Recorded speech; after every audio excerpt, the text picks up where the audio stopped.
Hello les amis, je vous retrouve pour une nouvelle vidéo sur le football européen et la Ligue des Champions 2024-2025 et je vais vous présenter le match Brest contre Paris Saint-Germain.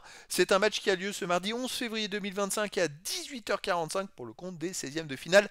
Allez dans cette Ligue des Champions, ou plutôt barrage comme vous le souhaitez. Alors c'est tout simplement malheureusement deux clubs français qui s'affrontent, il y en a 4 qui se sont qualifiés, 3 qui joueront des 16e de finale et un qui est directement qualifié pour les 8e de finale. Mais là donc on a les deux clubs qui s'affrontent.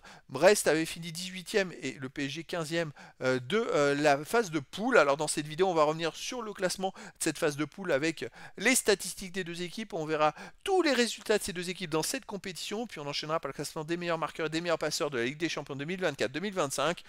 On verra aussi les 10 derniers résultats, toutes compétitions confondues, les stats de Brest et du PSG. On terminera par les compositions d'équipes et tactiques éventuelles, ce qui nous permettra d'avoir une idée et une tendance à cette rencontre. Alors donc au classement, c'est vrai que les 8 premiers se sont qualifiés directement pour les 8e de finale et au-delà de la 9e à la 24e place, les équipes jouent donc des matchs de barrage.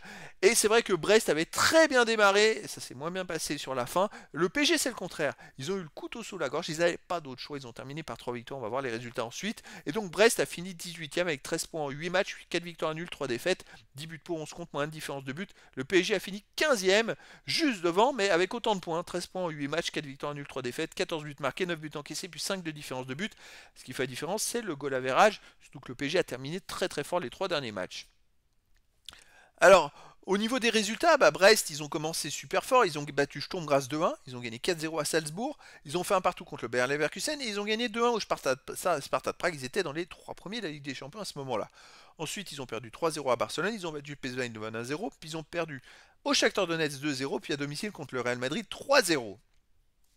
Le PSG de son côté avait commencé par une victoire contre Eron 1-0, bon, un but contre son camp dans les arrêts de jeu, et ensuite ça s'est pas bien passé du tout. Ils ont perdu 2-0 à Arsenal, ils ont fait un partout contre le PSV Eindhoven, ils ont perdu 2-1 contre l'Atlético de Madrid, et ils ont perdu 1-0 au Bayern de Munich. Donc ils étaient non qualifiés pour l'instant après ces 5 premiers matchs et ils n'avaient pas d'autre choix. S'ils voulaient se qualifier, il fallait enchaîner par 3 victoires. Et c'est ce qu'ils ont fait. Ils ont gagné 3-0 à RB Salzbourg, puis ils ont battu Manchester City 4-2. Ils ont été menés 2-0 en prenant 2 buts autour de la 50e minute et à la dernière journée, ils ont gagné 4-1 au VfB Stuttgart en marquant donc, les amis, 11 buts dans les 3 derniers matchs. Là, on a retrouvé le PSG. Et donc, en fait, après, il y a un tirage au sort entre deux possibilités. Donc, en gros, le 9e affronte le 24e, le 10e, le 23e, ainsi de suite. Mais il y a quand même un mini tirage au sort entre deux équipes de rang opposé, on va dire. Et c'est comme ça que, malheureusement, Brest et le PSG s'affrontent en 16e de finale. Alors, au niveau du classement des buteurs et des passeurs, il n'y a aucun joueur des deux équipes dans les 18 meilleurs marqueurs et dans les 18 meilleurs passeurs décisifs de cette Ligue des Champions pour l'instant. Les 10 derniers résultats de toutes compétitions confondues, Brest, c'est 6 victoires, aucun nul, 4 défaites, 13 buts pour, 16 contre, moins 3 de différence de but. Brest reste sur 2 victoires de suite, incluant la Coupe de France et le championnat. Malheureusement, quand ils affrontent le PSG, ça se passe pas très bien. Ils ont affronté le PSG en Ligue 1 le 1er février dernier à domicile et ils ont perdu 5 buts à 2. Alors voilà, ça va être très compliqué pour eux. En plus, le PSG marche très très fort en ce moment, mais c'est vrai qu'il y a peut-être un style de jeu qui leur convient pas du tout. Là, c'est match aller, match retour. À domicile, donc ils restent sur cette grosse défaite contre le PSG. Ils ont perdu avant contre le Real Madrid 3-0. Je prends que les matchs à domicile. Ils avaient gagné 2-1 contre Nantes et 2-1 contre Lyon. Mais voilà, c'est quand même en ce moment des résultats très compliqués, pas en leur faveur. Dès qu'ils affrontent des grosses équipes, et en l'occurrence le PSG. Le PSG de son côté sur les 10 derniers matchs, 9 victoires à nul, aucune défaite, 29 buts marqués, 11 buts encaissés, plus 18 de différence de but. Alors le PSG reste sur 4 victoires de suite, puis même dans ces 10 matchs, ils marquent tellement de buts.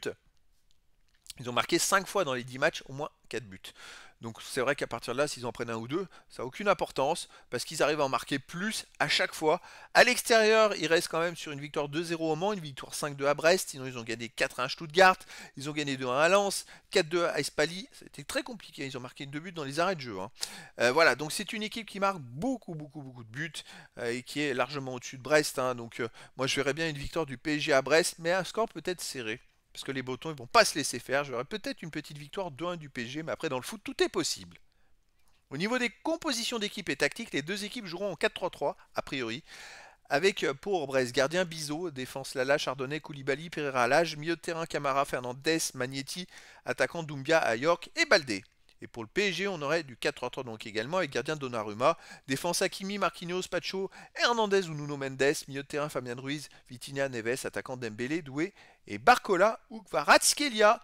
Donc voilà les amis, le décor est planté entre ces deux équipes et donc je vous donne rendez-vous tout simplement ce mardi 11 février 2025 à 18h45 pour le match de football de 16e de finale aller de la Ligue des Champions 2024-2025.